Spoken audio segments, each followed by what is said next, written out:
So it's January the 1st, 2020, and my story continues from January 2005. So I thought it was quite apt to make this video today. Not much happened during the first 6 months of 2005, in as much as I went to court back end of January. Judge didn't turn up, so I had to go back 2 days later, and the judge turned up and there was no advocate to represent me. I had a government advocate at the time. So I was given a 2-month date and sent back to Tihar. In February, Lando, along with some others, was transferred to Central Jail number 2, which is the convict jail. Now, Lando and these others, they are on remand, on under trial. So even now, I don't know why they were sent there. But anyway, he went, which left just Lenny and I and another guy in the cell. And Lando was like,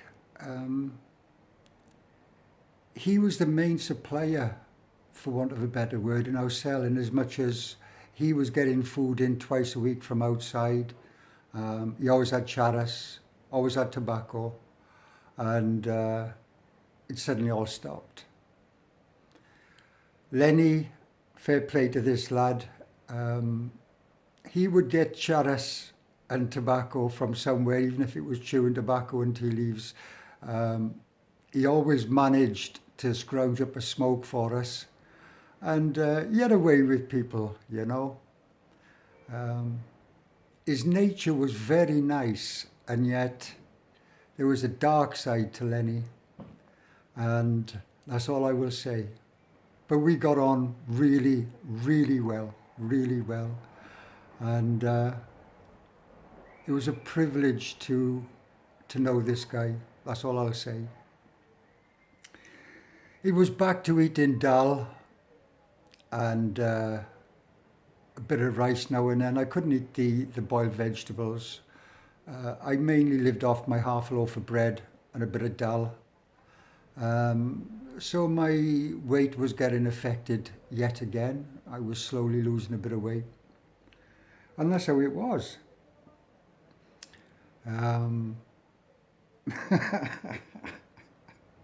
Anyway, in February, the High Commission come and brought me some food. I used some of the money from prisoners abroad to buy food. And this night, instead of having dal, we had digestive biscuits and cheese. And we were so happy. It was such a treat for us, you know.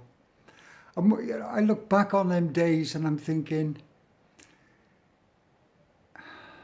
it's very hard to be grateful in life when you're not in that kind of situation. Yet when you're in that situation, you are grateful for anything that comes your way.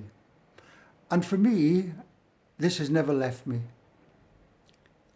Even now, I am grateful every day. Every day I thank the universe for giving me my day, and I'm grateful for it. So it was a very good lesson, that being in TR, to understand gratefulness.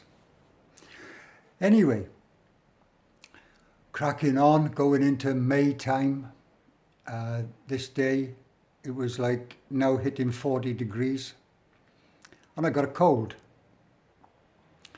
2 days later, I got a chest infection, and following that, I had a nosebleed for 2 or 3 days. Don't know why. I went to the OPD, to the doctors, and he said, oh, it's the heat.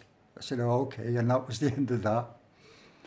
Then I got bit on my nipple, on my right breast. And, you know, didn't think much of it, like. And within a couple of days, my right breast, it just swole up. And I mean, it was like swollen right up. And I was taking a shower this one morning, and Lenny come into the cell and he saw me and he said, fucking hell, Steve. He said, look at the size of your tit. He said, it's huge. He said, you should be on Ripley's Believe It or Not with something like that. Anyway, we had a good laugh about it. And I'd been to the OPD and they said that I had mastitis.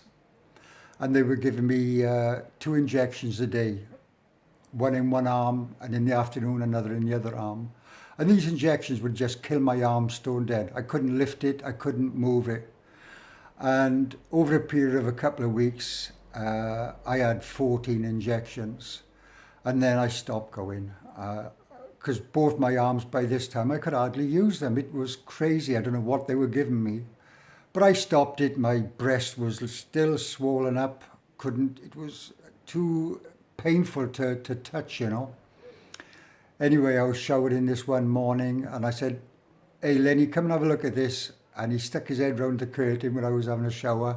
And this thing had burst into my hand and I had like a handful of poison, for want of a better word. And he was nearly gipping.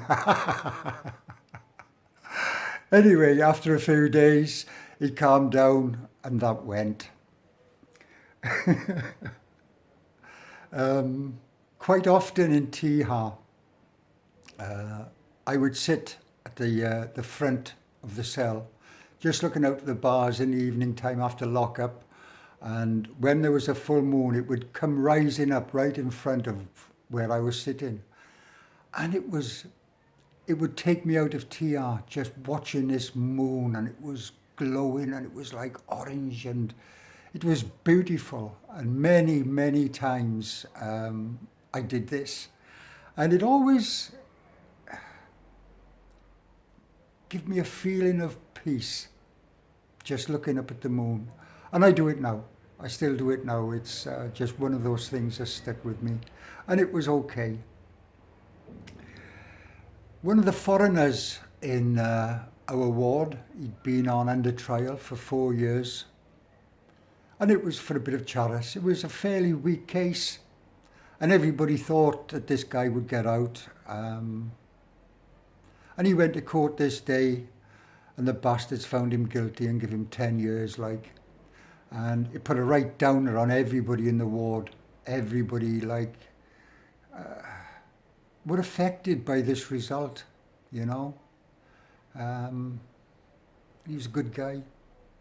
Anyway, now he's out, of course, and he's back home where he's living, and I believe he's married, and everything is good. And a couple of weeks later, there was a foreigner that I got quite close to, and he used to play the acoustic guitar. His father got it in, paid the security people to let this guitar come in. Anyway, I used to sit with this guy and he'd play the guitar. He was good, like, very good.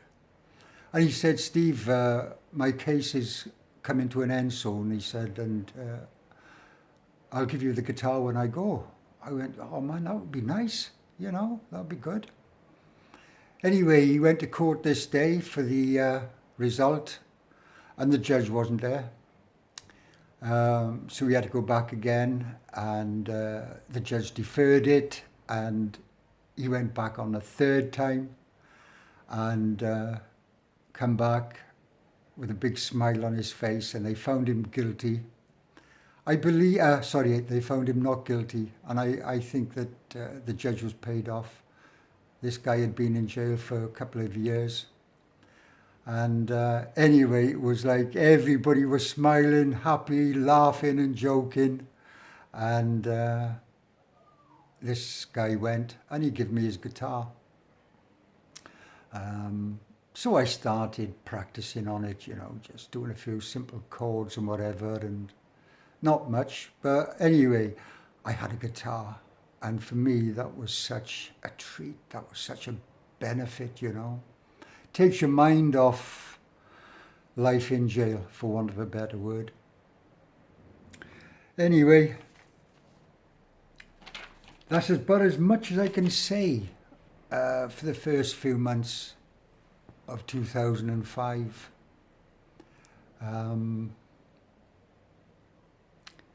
We'll get to June in the next video, and that's when big change came about for me, for lots of people, but for me, It was the turning point of my time in Tihar.